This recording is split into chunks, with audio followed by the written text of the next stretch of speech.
viewers, welcome back in our program. Hindu ਰਾਸ਼ਟਰ ਦਾ ਲੇਖਾ ਜੋਖਾ ਭਾਰਤ ਵਿੱਚ ਕੀ ਬਦਲ ਜਾਵੇਗਾ, ਇਸ ਉੱਪਰ ਡਾਕਟਰ ਸਾਹਿਬ ਨੇ ਆਪਣੇ ਵਿਚਾਰ ਦਿੱਤੇ। ਤੁਹਾਨੂੰ ਸਾਰਿਆਂ ਨੂੰ ਪਸੰਦ ਆਏ ਹੋਣਗੇ।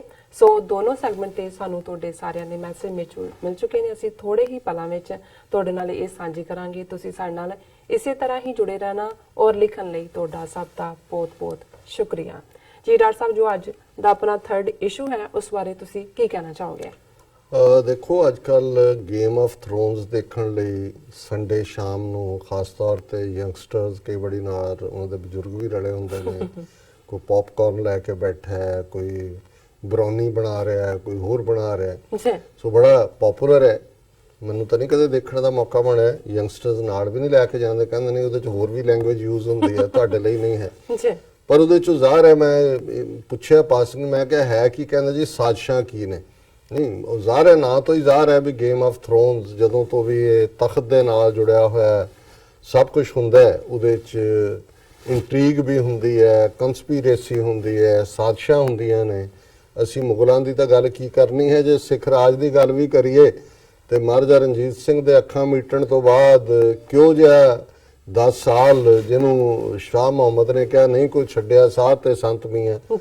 ਪੁੱਤਰ ਪਿਓ ਦੇ ਖਿਲਾਫ ਸਾਜ਼ਿਸ਼ ਕਰ ਰਿਹਾ, ਘਰ ਵਾਲੀ ਆਪਣੇ ਘਰ ਵਾਲੇ ਦੇ ਖਿਲਾਫ ਕਰ ਰਹੀ ਹੈ, ਭਰਾ ਭਰਾ ਦੇ ਖਿਲਾਫ ਕਰ ਰਿਹਾ, ਸਾਰਾ ਟੱਬਰ ਰਣਜੀਤ ਸਿੰਘ ਦਾ ਉਹ ਸਾਰੀ ਜਿਹੜੀ ਹੈ ਇੰਟਰੀਗ ਦੇ ਹਿੱਸੇ ਚੜਦਾ। ਭਾਵੇਂ ਕਰਵਾ ਕੌਣ ਰਿਹਾ, ਡੋਗਰੇ ਨੇ ਕਿ ਦੂਜੇ ਪਾਸੇ ਸੰਧਾ ਵਾਲੀਆਂ ਨੇ, ਪਰ ਗੱਲ ਗੇਮ ਆਫ ਥਰੋਨਸ ਦੀ। ਹੁਣ ਇੱਕ ਪਾਸੇ ਜਦੋਂ ਦੇ ਇਹ ਓਪੀਨੀਅਨ ਪੋਲ ਆਏ ਨੇ, ਜ਼ਾਹਰ ਹੈ ਕਿ ਵੀ ਪੁੱਠੀਆਂ ਛਾਲਾਂ ਮਾਰ ਰਹੇ ਨੇ ਸਾਰੇ, ਔਰ ਆਲਰੇਡੀ ਲੋਕਾਂ ਨੂੰ ਮੈਂਟਲੀ ਪ੍ਰਿਪੇਅਰ ਕਰ ਰਹੇ ਨੇ ਕਿ ਜਦੋਂ ਅਸੀਂ EVM ਮਸ਼ੀਨਾਂ ਰਾਹੀਂ ਗੜਬੜ ਕਰਨੀ ਹੈ।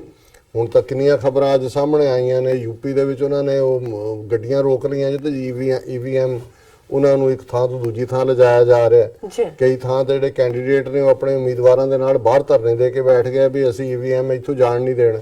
ਸੋ ਇਹ ਆਲਰੇਡੀ ਇੱਕ ਇਸ਼ੂ ਬਣ ਗਿਆ। ਔਰ ਕੱਲ ਅਸੀਂ ਪ੍ਰਣਾਬ ਮੁਖਰਜੀ ਦਾ ਜ਼ਿਕਰ ਕੀਤਾ ਸੀ, ਇੰਦਰਾ ਗਾਂਧੀ ਦਾ ਟੁੱਚਾ ਜਿਹਨੇ ਜੂਨ 84 ਦੇ ਘੱਲੂਘਾਰੇ ਦੇ ਵੇਲੇ ਵੀ ਪਲੈਨਿੰਗ ਦਾ ਹਿੱਸਾ ਰਿਹਾ। ਉਹਨੇ ਤਾਂ ਮੁਬਾਰਕ ਦਿੱਤੇ ਸੀ ਚੀਫ ਇਲੈਕਸ਼ਨ ਕਮਿਸ਼ਨ ਨੂੰ, ਤੂੰ ਬਹੁਤ ਜ਼ਬਰਦਸਤ ਚੋਣਾਂ ਕਰਾਈਆਂ।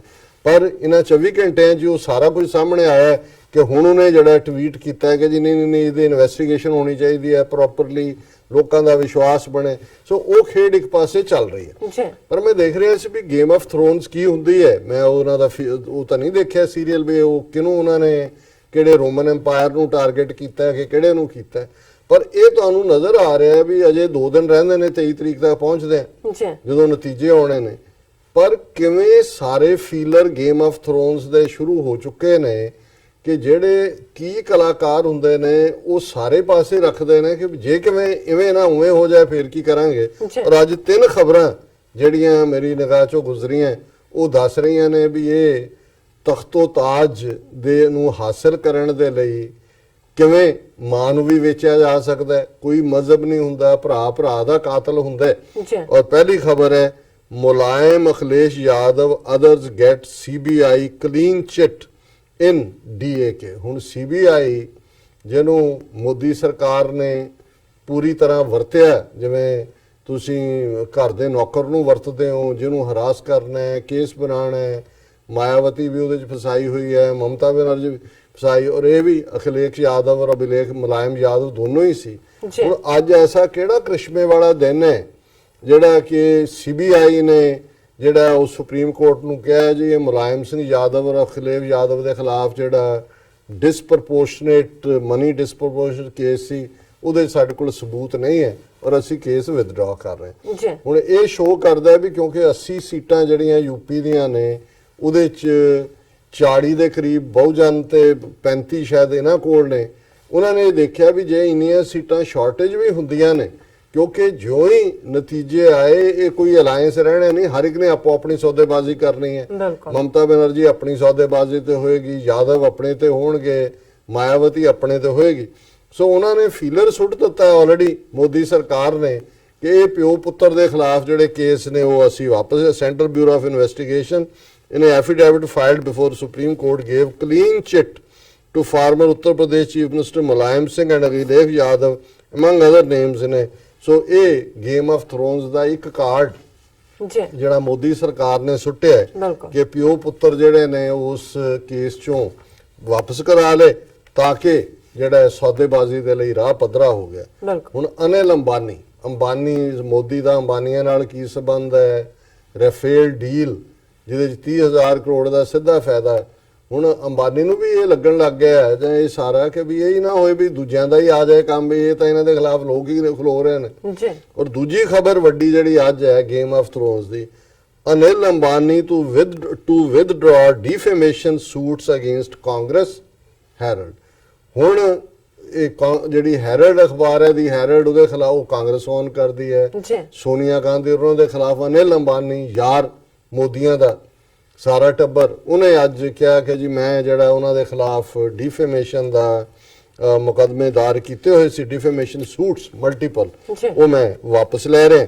ਸੋ ਗੇਮ ਆਫ ਥਰੋਨਸ ਜੇ ਹੁਣ ਅੰਬਾਨੀ ਜਿਹੜੇ ਨੇ ਉਹ ਕਾਂਗਰਸ ਦੇ ਯਾਰ ਬਣ ਰਹੇ ਨੇ ਤੇ ਇਹ ਵੀ ਦੱਸਦਾ ਵੀ ਕੁਛ ਨਾ ਕੁਛ ਕੁੱਕ ਹੋ ਰਿਹਾ। ਔਰ ਥਰਡ ਖਬਰ ਸ਼ਿਵ ਸੈਨਾ। ਹੁਣ ਸ਼ਿਵ ਸੈਨਾ ਮਹਾਰਾਸ਼ਟਰ 'ਚ 45 ਸੀਟਾਂ ਨੇ, ਉਹਨੇ ਜ਼ਿਆਦਾ ਲਈਆਂ, ਬੀਜੇਪੀ ਤੋਂ ਰਲ ਕੇ ਲੜ ਰਹੇ ਨੇ। ਔਰ Shiv Sena says Modi will be re-elected but praises Rahul Priyanka.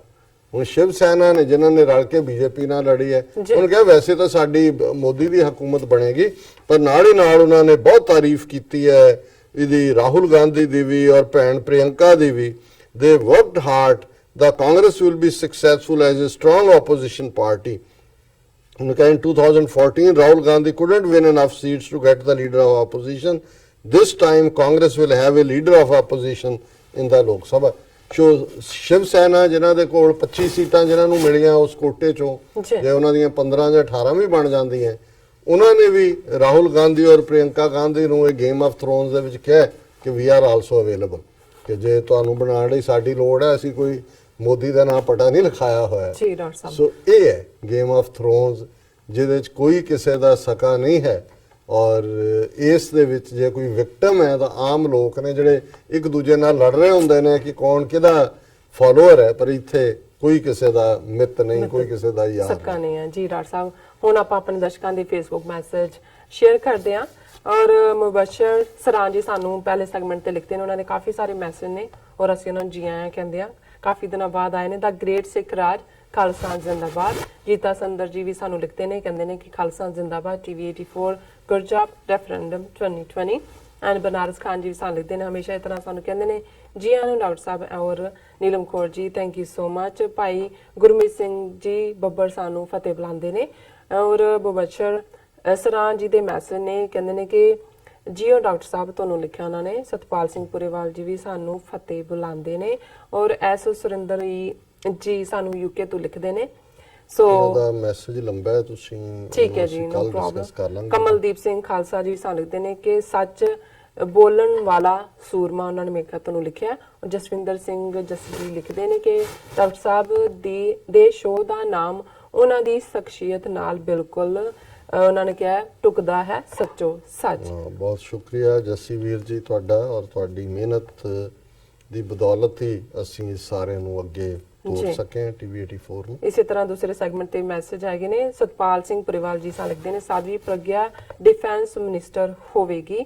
ਫਿਰ ਉਹਨਾਂ ਨੇ ਲਿਖਿਆ ਕਿ ਮੈਂ ਅਗਲਾ ਸੰਵਿਧਾਨ ਪੜ੍ਹਨੀ, ਉਹਨਾਂ ਲਿਖਿਆ ਮਨੂ ਸਮ੍ਰਿਤੀ ਨੇ ਲਿਖਿਆ ਕਿ ਪੜ੍ਹਨੀ ਸ਼ੁਰੂ ਕਰ ਦਿੱਤਾ ਹੈ ਜੀ, ਪੜ੍ਹਨਾ ਸ਼ੁਰੂ ਕਰ ਦਿੱਤਾ ਉਹਨਾਂ ਨੇ ਕਿਹਾ ਜੀ। ਬਰਬਾਦ, ਉਹਨਾਂ ਨੇ ਲਿਖਿਆ ਕਿ ਬਰਬਾਦ ਕਰ ਦੇਵੇਗਾ।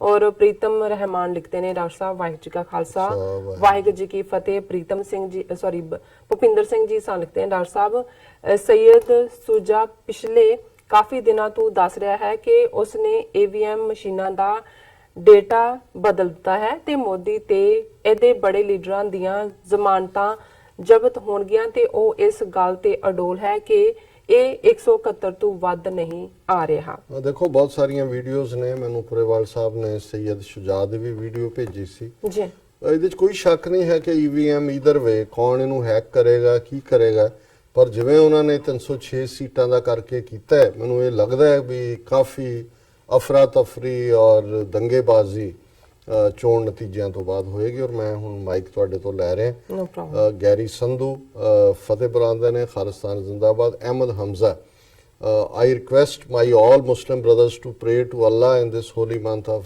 Ramadan to bless our Sikh and Kashmiri brothers with the great blessings of freedom। Ahmad Hamza ਜੀ ਬਹੁਤ ਬਹੁਤ ਸ਼ੁਕਰੀਆ, ਤੁਸੀਂ ਵੀ ਹਮੇਸ਼ਾ ਸਾਡੀਆਂ ਦੁਆਵਾਂ 'ਚੋਂ ਔਰ ਅਸੀਂ ਸਮਝਦੇ ਹਾਂ ਵੀ ਇੱਕ ਰੱਬ ਦੇ ਵਿੱਚ ਯਕੀਨ ਰੱਖਣ ਵਾਲੇ, ਅਸੀਂ ਰੱਬ ਦੀ ਰਹਿਮਤ 'ਚ ਯਕੀਨ ਰੱਖਦੇ ਹਾਂ। ਜੀ ਅਲਟੀਮੇਟਲੀ ਹੋਣਾ ਉਹੀ ਹੈ ਜੋ ਅੱਲਾਹ ਤਾਲਾ ਵਾਹਿਗੁਰੂ ਨੂੰ ਮਨਜ਼ੂਰ ਹੈ। ਹੋਵੇਗਾ। ਪਰ ਤੁਹਾਡਾ ਸ਼ੁਕਰੀਆ ਦੁਆ ਦੇ ਲਈ।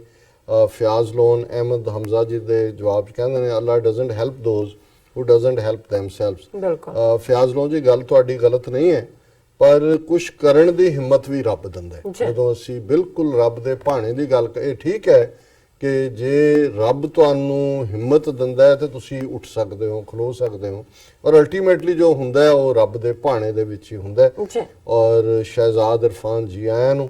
ਔਰ ਫਿਰ ਇਹਨਾਂ ਨੇ ਅਨਨੋਨ ਹਿਊਮਨ ਜਿਹੜੇ ਨੇ, ਇਹਨਾਂ ਨੇ ਅੱਗੇ ਵੀ ਪੁੱਛਿਆ ਸੀ ਕਿ ਹਰਨੇਕ ਨੇਕੀ ਤੇ ਰਾਹੁਲ ਆ ਰਹੀ ਹੈ, ਇਹ ਗੁਰਬਾਣੀ ਔਰ ਸਿੱਖੀ ਨੂੰ ਡਿਸਟੋਰਟ ਕਰਦੇ ਨੇ, ਇਹਨਾਂ ਬਾਰੇ ਕੁਝ ਕਹੋ। ਦੇਖੋ ਜਦੋਂ ਏਜੰਸੀਆਂ ਆਪਣੇ ਕੰਮਾਂ ਤੇ ਲੱਗੀਆਂ ਹੋਈਆਂ, ਸੋ ਬਿਹਤਰ ਇਹ ਹੈ ਕਿ ਬਜਾਏ ਅਸੀਂ ਆਪਣਾ ਟਾਈਮ ਔਰ એનર્ਜੀ ਇਹਨਾਂ ਤੇ ਜ਼ਾਇਆ ਕਰਨ ਦੇ, ਇਹਨਾਂ ਦੇ ਬਰਾਬਰ ਲੰਬੀ ਲਾਈਨ ਖਿੱਚੀਏ। ਜੀ ਔਰ ਫਿਰ ਫਿਆਜ਼ ਲੋਨ ਜੀ ਨੇ ਇਹ ਵੀ ਕਿਹਾ, ਜਿਵੇਂ ਉਹ ਕਵਾਤੜੇ ਦਾ ਕੇਸ ਲੁਧਿਆਣੇ 'ਚ ਹੋਇਆ ਕਿ ਇੱਕ ਹਿੰਦੂ ਦੇ ਲਈ ਤਾਂ ਸਾਰਾ ਪੰਜਾਬ ਖਲੋ ਗਿਆ ਤੇ ਆਪਣੇ ਲਈ ਕਿਉਂ ਨਹੀਂ ਖਲੋਂਦੇ। ਜੀ ਇਹਦੇ 'ਚ ਦੇਖੋ ਕੋਈ ਸ਼ੱਕ ਨਹੀਂ ਹੈ ਕਿ ਵੀ ਇਸ ਵੇਲੇ ਪੰਜਾਬ ਦੀ ਫਿਜ਼ਾ ਦੇ ਵਿੱਚ ਇੱਕ ਡਿਫਰੈਂਟ ਮਾਹੌਲ ਹੈ, ਪਰ ਇਸੇ ਹੀ ਪੰਜਾਬ 'ਚੋਂ 1.5 ਲੱਖ ਤੋਂ ਜ਼ਿਆਦਾ ਸ਼ਹੀਦ ਨਿਕਲੇ ਨੇ ਜਿਨ੍ਹਾਂ ਨੇ ਆਪਣੀ ਕੌਮ ਲਈ ਕੁਰਬਾਨੀਆਂ ਕੀਤੀਆਂ, ਔਰ ਹੁਣ ਵੀ ਉਹ ਖਲੋਣ ਵਾਲੇ ਨੇ। ਜੀ ਕਮੀ ਸਾਡੇ 'ਚ ਹੀ ਹੈ। ਔਰ ਅਬਦੁਲ ਰਹਿਮਾਨ ਮੈਨੂੰ ਕਹਿੰਦੇ ਨੇ ਵੀ ਤੁਸੀਂ 2020 ਰੈਫਰੈਂਡਮ ਦੀ ਕੀ ਪ੍ਰੋਸੈਸ ਹੋਏਗੀ ਉਸ ਨੂੰ ਦੱਸੋ। ਅਸੀਂ ਕੋਸ਼ਿਸ਼ ਕਰਾਂਗੇ ਆਉਣ ਵਾਲੇ ਦਿਨਾਂ ਦੇ ਵਿੱਚ 6 ਫਾਰ ਜਸਟਿਸ ਦੀ ਟੀਮ ਨਾਲ ਪੈਨਲ ਡਿਸਕਸ਼ਨ ਕਰਨ ਦੀ। ਬਿਲਕੁਲ ਉਹ ਇਹਦਾ ਜ਼ਿਆਦਾ ਟੁਕਵਾਂ ਜਵਾਬ ਦੇ ਸਕਦੇ ਨੇ, ਔਰ ਹੋਰ ਬਹੁਤ ਸਾਰੇ ਮੈਸੇਜ ਨੇ। ਦੇਖते चलते हैं, So, टाइम भी हाँ हो गया जी डॉक्टर साहब। व्यूअर्स दूसरा नसरा बने रहना, मिलते हैं छोटे जे ब्रेक तो बाद।